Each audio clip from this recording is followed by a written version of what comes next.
Om Namo Bhagavate Vasudevaya. Om Namo Bhagavate Vasudevaya. Om, I bow to the Lord Vasudeva. Joy to you, friends. In the second chapter, and the second stanza of that second chapter, we read, the Lord said, "Whence, O Arjuna, your despondency in this hour of decision? Such behavior is unseemly in such a noble soul. It will not lead to heaven, and here on earth, moreover, it will bring you disgrace." The interesting thing is that many people turn away, but I did not turn away, but those who do, if you lose heaven, you lose everything. You don't have respect from people. You lose your happiness. The Master said that when people leave the spiritual path, they remember the peace that they have felt, and their lives become hell. You know you don't have that. You can't find pleasure in the world anymore. You've seen through it. And what can you do? If there is a hell in this world, it's those who know that they should be doing better than they are. Hell is relative, but when you know that you should be feeling love for God and you feel none, and yet you wish you did. I remember Master talking about one time there was 2 avocado trees on the grounds at Mount Washington, one on either side of a path.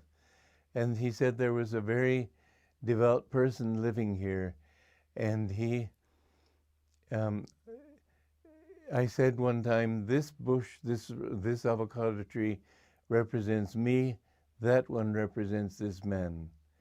And he said, one of us will leave the path, and whoever it is, that tree will die. Well, that other tree died, and shortly afterwards that man left the path. It's a very interesting thing that there should be this contact between man and growing things like that. One time, in fact, just to cut to another subject briefly, there was a tree that was dying but still alive on the grounds, and one of the gardeners cut it down. And Master was very sorry about that. He said, you will see, the death of that tree means the beginning of the end of my own life. I don't understand that, but this is what happened. Anyway, he said this man was very devoted, but he fell owing to a desire for, and then he paused a moment, money. And that pause gave each one of us a chance to think of his own delusion, his own difficulty, and what he was fighting. So I saw that man. I think it was that man. I didn't know, but he told me he had been very devoted, and yet he looked quite unhappy then. When you have peace of mind and you lose it, then you fall into disgrace with yourself, not just with other people. This is the worst of sinning, that you blame yourself. Don't ever say, I am a sinner. Never say, I am bad. Say, I have erred. Say, yes, you must say that. But a better thing to say is, you erred through me, God, because he's dreaming this whole thing. Master said, God likes that. When you give him the blame for what you do, most people would say, oh, that would be terrible to do. But no, it's not, because when you give your blame, when you don't blame God, but you give him the responsibility for your mistakes, then you find that you're opening yourself to his grace. The trouble with most people is that when they make a mistake, especially if they're devotees, they sort of, oh, I hope you didn't see that, God. Well, of course he saw it. He did it through you. And if you can say, you were the doer, even of my mistakes, then you will find yourself open more and more to his bliss and his blessings.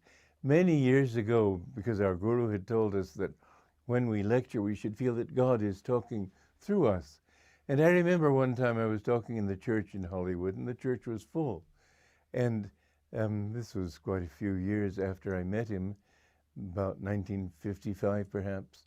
Anyway, I thought, well, Master told us that when we speak, we should let God speak through us. So let me just shut up and let him talk through me. Well, I stood there for 2 minutes.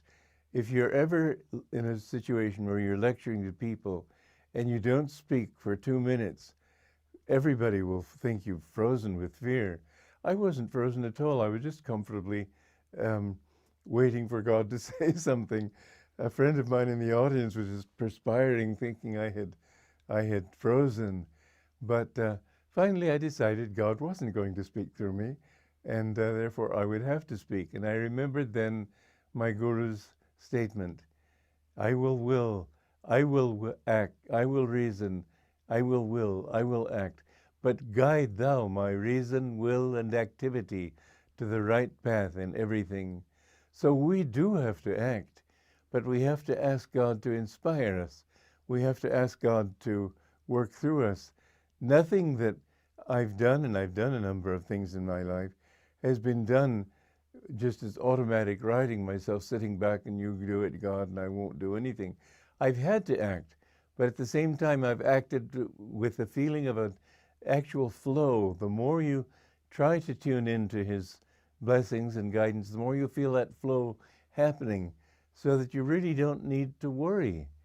When I began these shows, 41 shows ago it was, I had no idea what I was going to do. For months I had planned to do something for the television or for internet or something on the Bhagavad Gita, and I had no idea how to do it.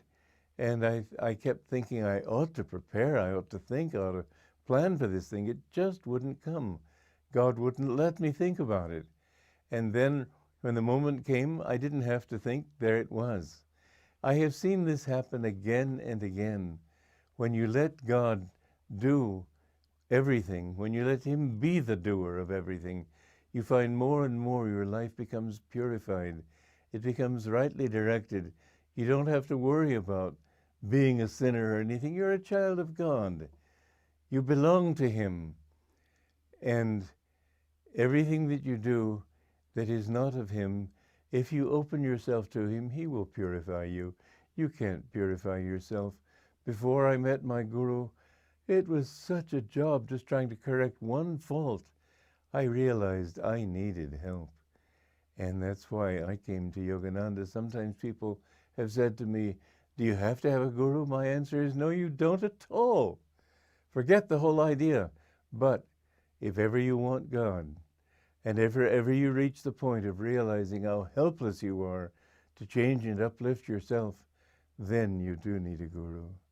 So I realized that I was just absolutely desperate. By the time I met my Guru, I remember I was sitting in the same room and I had said to him, I want to be your disciple. And he spent a half an hour just sort of looking into my karma and seeing. But in my mind, I was thinking, you have to accept me. You have to accept me. I can't say it outwardly or I just weep, but you must. I was like an overripe fruit. I was desperate. And thank God he saw that desperation and he accepted me immediately. But anyway, remember, this battle is there. And, well, we'll go on talking about it in the next talks. Joy to you.